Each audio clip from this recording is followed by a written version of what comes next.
Hello, good evening, everyone, and welcome to this episode 11 of the Recce Report.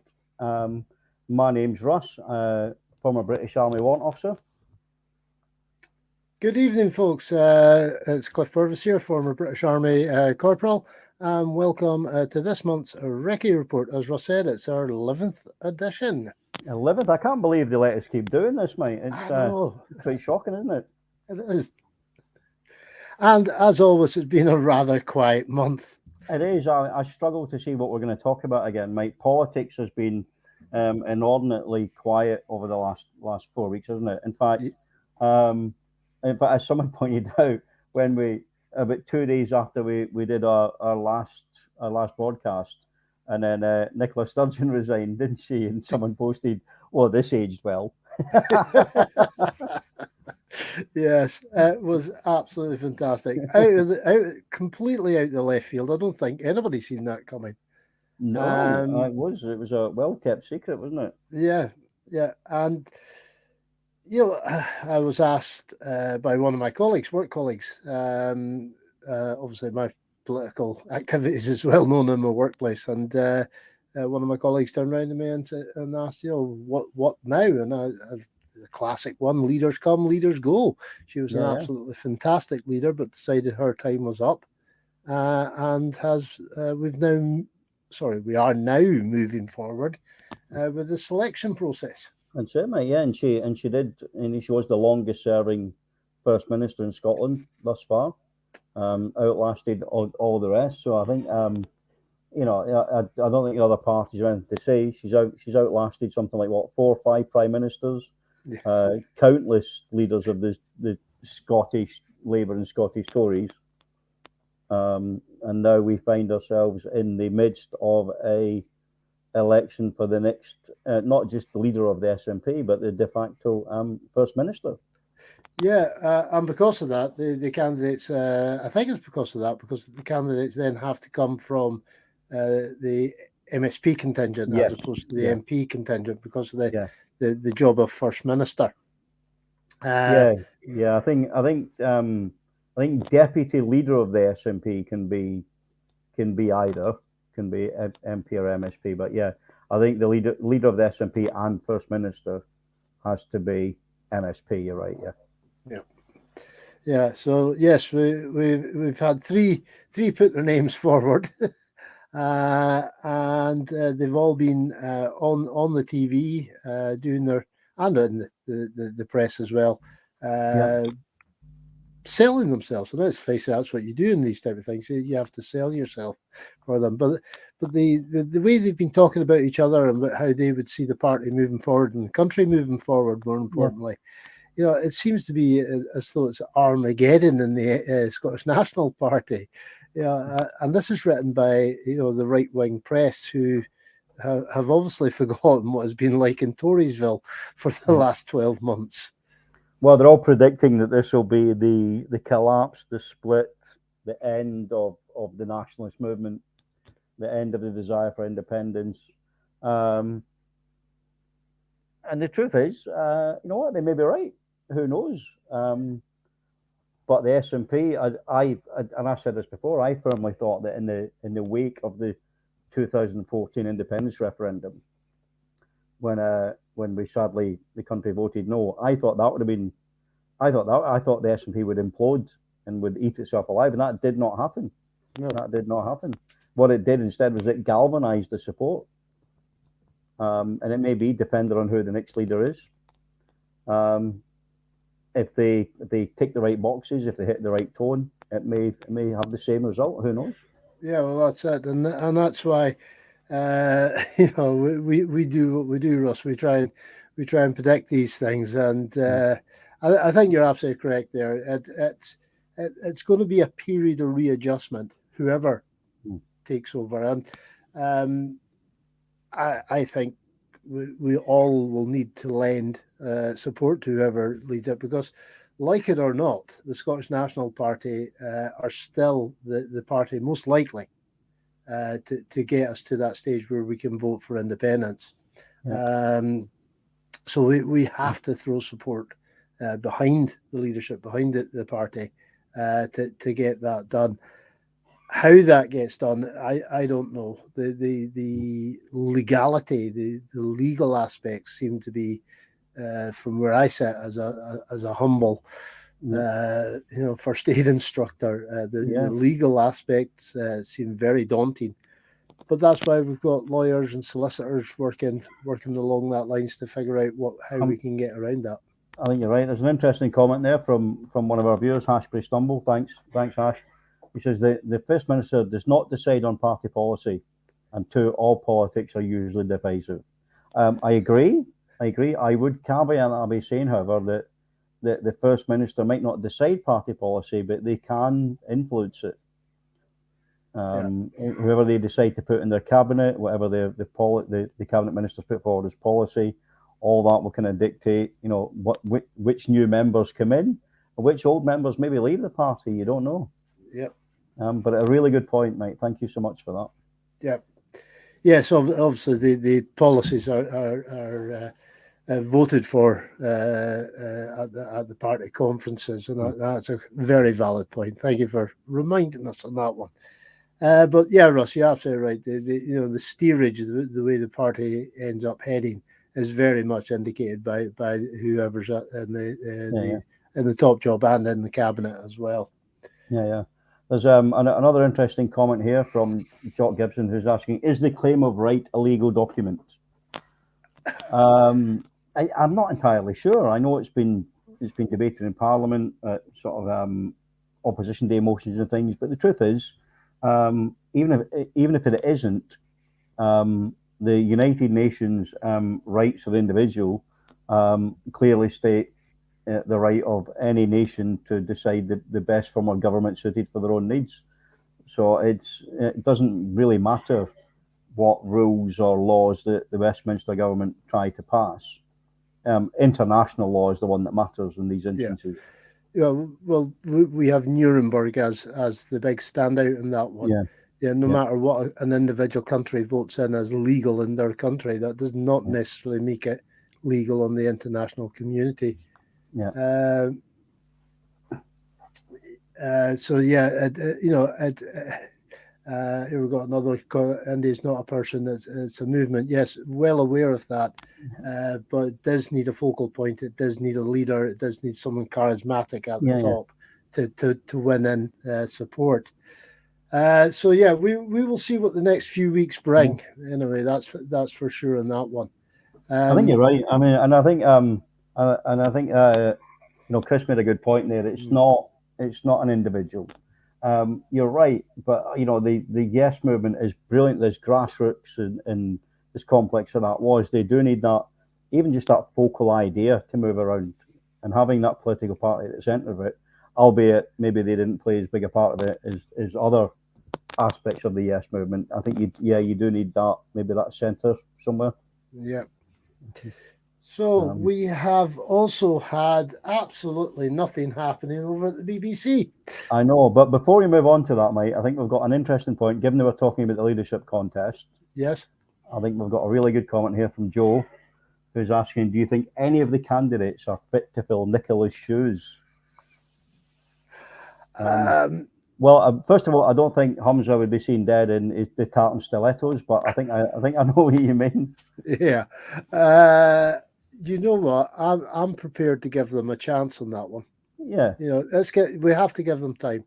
It will not be Nicola Sturgeon Mark II. It won't be Alex Salmond Mark II. It'll be Hamza K.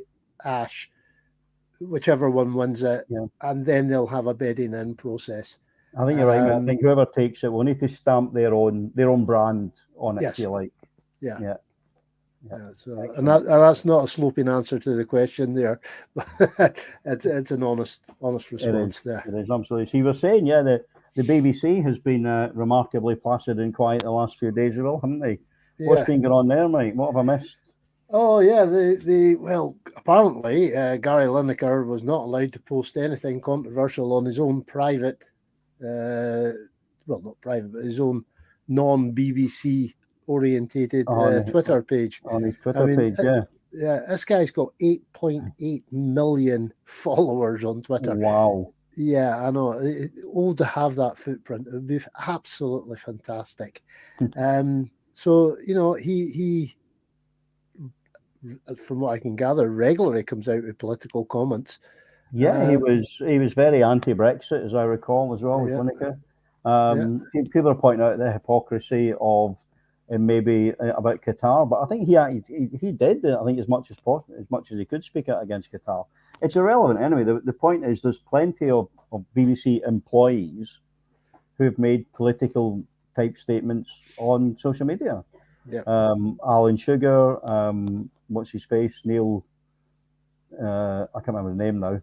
Does a politics show. Andrew Neil, that was him. Yeah. Apologies for only using his second name. They've all made really kind of political statements, and the truth was, what Gary Lineker was guilty of was not making a political statement. It was making a political statement that was critical of government policy. Yeah, and his statement was absolutely spot on. Yeah, the comparisons between what was going on in Germany, and we have said this on many of our shows. Many times we've spoken to Mike at live events. We have mentioned this, that the comparisons between the Downing Street administrations and what was going on in Germany in 1930s, they're just stacking up. It is, and I'm going to be honest, mate. The scary thing for me, right, is that for a long time the Tories have been trying to push the Overton window to the right, and they're still doing it now with the whole kind of voter ID, trying to disenfranchise people, that sort of thing, demonising the poor. All of these, I think, are to be expected from the Tory party. I think what's concerning me is that the people that are agreeing with that are becoming more vocal. Yeah. So we're seeing, people being disenfranchised from the poor, and the disabled and people like that. But the right wingers now are becoming more enfranchised to speak out and actually agree with it. An old Gary Lineker thing was you seen them crawling out of the woodwork to condemn him. They're all backpedaling like buggery now that the BBC's apologised, but yeah. But that's the wonderful thing about social media, because they have spread it out all over social media. There's it's all been screenshot. Everybody's saved it, and we know who truly is now in the pocket of the. Well, I've stopped calling them the Tory party. They are the fascist party. Let's be brutally honest here. There is, and it's the usual suspects, isn't it? It's the GB news presenters.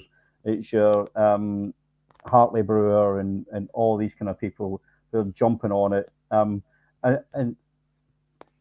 the sad thing is, you can look back at their own tweets where they're now supporting people who agree with them that did the same thing. Yeah. 6 months or a year ago or 2 years ago. And they don't see the hypocrisy because that doesn't matter, because it's their side. Yeah.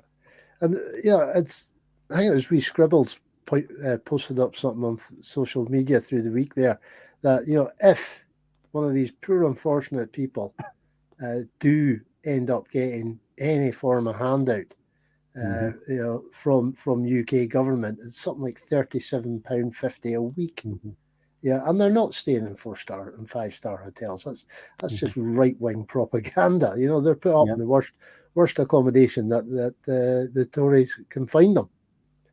Yeah. But this thing about they're coming here illegally. This is what really winds me up. There's no such thing as an asylum seeker arriving in any country illegally. Well, I'll caveat that. Yes, you can arrive in a country illegally, but it's impossible to illegally claim asylum. Yeah, sorry, yeah. Anyone is entitled to claim asylum in any country they're in. Not the first safe country or the first country to go to, every country in the world. And it's arrogant to believe that because the UK is an island on the edge of Europe, that somehow we get to say, no, you can't come in. We take, I think, something like 0.03% of refugees, which is far below our nearest neighbours. France and Germany take a lot more. And again, and I made this joke before. What do you expect? The British Empire spent 300 years going around the world telling people how brilliant UK was, whilst robbing all their goods and and throwing them in jail. And that's the reason why English is the most common second language in the world. Yep. So if you're in a war-torn country and you speak Ukrainian and English, what country are you going to head for? Absolutely.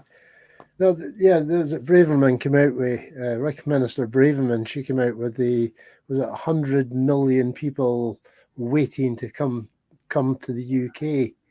That is the worldwide total of displaced people at this moment in time. Yeah. But 60% of that 100 million are internally displaced, so they're not left their own countries. Yeah. And that leaves the 40%, the 40 million is a global number. They're not all, this harks back to the same thing at Brexit when Farage was on that propaganda poster with that long queue. Was it we were going to get millions of Turks arriving on our shores if we didn't leave the EU? And I think the stats show that, I think, of people that are denied asylum initially, something between 75 and 80% of those are overturned on appeal.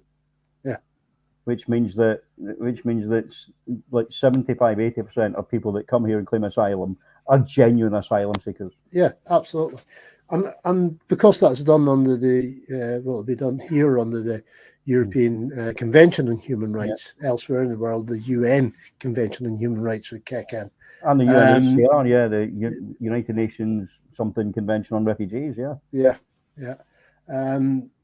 Because of that, that's why I think the Tory government now are pushing the limits, the boundaries of how far they can do things and still remain in the European Convention, because it won't take much to push us out of that.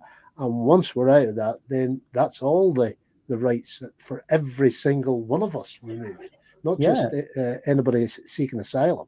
I mean, they're already assaulting the right to strike. They're assaulting welfare, looking after our poor, looking after our sick, looking after our impaired. Yeah, they just do not care if you're not in their circle. Yeah. Well, they're having got junior doctors today, weren't they? For being some politician, junior doctors should wind down their arrogance. Yeah. You're like, oh yeah, thanks for that. Yeah, absolutely. These are the people we rely on to save our lives. Same with the nurses, the paramedics, the firefighters, the police. These are the people we rely on to look after us in a healthy, functioning democracy. And these are the people that vilify. Right. And the half a dozen people down the bar on a Saturday afternoon swilling their warm beer will lap all this up. I tell you one thing, mate. This last month, my blood pressure has been through the roof. We've had a question in the comments, asking who we would vote for who we voted for leader and who we liked in the UFM. I'm gonna say it's me and Cliff have different ideas on this, so all we're gonna say is we don't want to influence anyone anyway. Once the leadership contest is over, maybe ask again, and then we'll tell you who our chosen candidate was. Yeah, absolutely. Right. So talking of what the Tory government are up to, they've announced the $5 billion splurge on defence today. Oh yeah, that's good of them. Yeah, which actually falls well below the 3% that the Conservatives were demanding to be spent on defence. So they can't even match their own targets, but they're trying to present this as a marvellous thing. I mean, we can't even build our own submarines now. That's how far we have slid down the scale of things. I mean, I believe we don't even have an army. It's a defence force because I think we're defined as a militia now. I think we've got under 80,000 as a militia. Right. I might have just made that up. I don't know, but that's the that's the aspect of it. But yeah, it's ridiculous. I mean, I remember I remember doing a project years ago, doing my EPC. You remember that one, EPC promotion? All right, yeah, your educational promotional stuff. Yeah, I remember doing, and so mine was a project on what was then the just after the end of the Soviet Union, so that after the wall came down, and it turned out that in Russia, and so in the UK, and the percentage of people that served in the armed forces was about 3% of the population.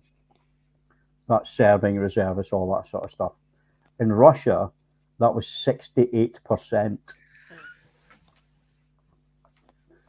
So the truth is, mate, it's we might like to play, the big boy, but if the Russians, especially in the 80s when the wall was up, or even in the 90s, decided to march into UK, I'm sorry, and obviously given current the state of UK politics, the vast majority of Tories would be saying, "Welcome to our Rich.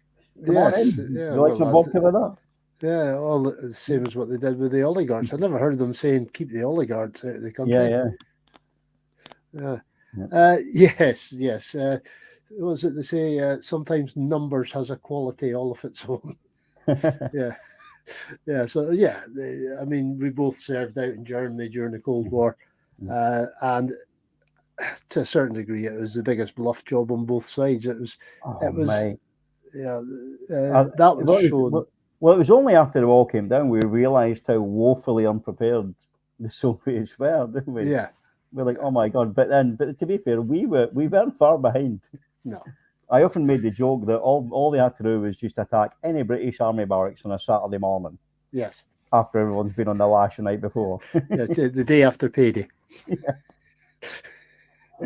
Like, come on in, mate. Just wave at the guy on the gate. He'll let you in.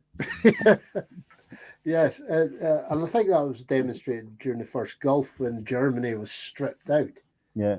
Of basically all its functioning tanks and all its functioning power packs reserves to go into the tanks. It was just hulks that was left in Germany, the newly unified Germany at the time of the first Gulf. So this 5 billion that Sunak, the glove puppet, has promised for the defence is not going to go that far. I'd personally like to see them spend a little bit more on defence accommodation. I was going to say that, mate. The housing, there's a lot of and the beauty of social media now, of course, is that people that previously didn't have a voice or a platform to speak out about these things are now doing so. Yep. So there's a few places out there on social media, Fill Your Boots and places like that, who really highlighted the state of accommodation and catering as well. Yeah. And they're taking note now, hopefully. But yeah, they should. For what's left, they sold most of it off in the 90s, mate, didn't they? The Marrie quarters and the barracks, and it's a great shame. And of course, every year they vote in the House of Commons that the defence accommodation does not have to meet minimum standards. Yeah. And that's your Tory government for you. And we've got a couple of Tory MPs up here that have voted against that or abstained from it, instead of putting some spine into their jellyfish figures. Yeah. Absolutely, mate. And again, for the accommodation, they always give it out to the lowest bidder, don't they? For who's doing maintenance, and it never happens. And I feel sorry, especially since now most of the army bases are the old RAF camps, which are in the middle of bloody nowhere. Yeah. So there's not even somewhere to go to get away from your crappy quarter. No.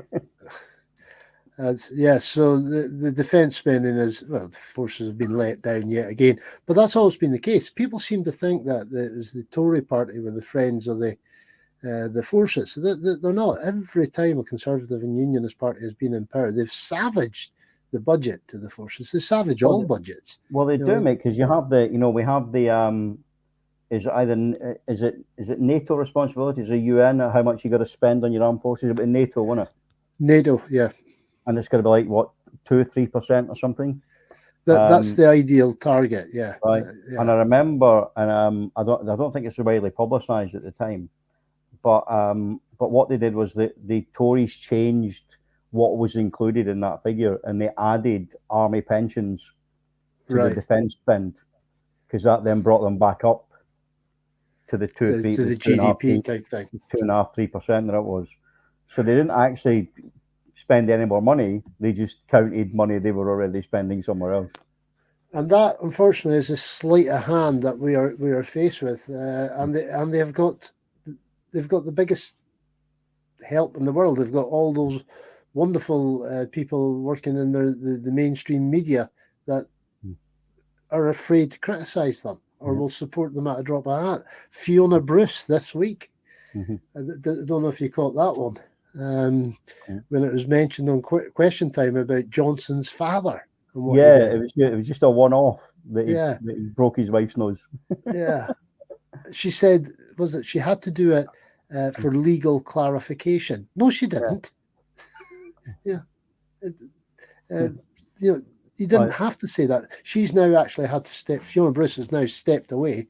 That's a new term I only learned this week. Is that the same as resign? Yeah. And just to kind of go back a bit to defence spending, mate. Yeah. Someone's asking about your favourite topic. Oh. Right, the Ajax. The good point about the Ajax is the troops are no longer driving it, so they're not getting damaged, which is a huge plus. It's a fixed price project, so the money is lost, but no more than what was expected.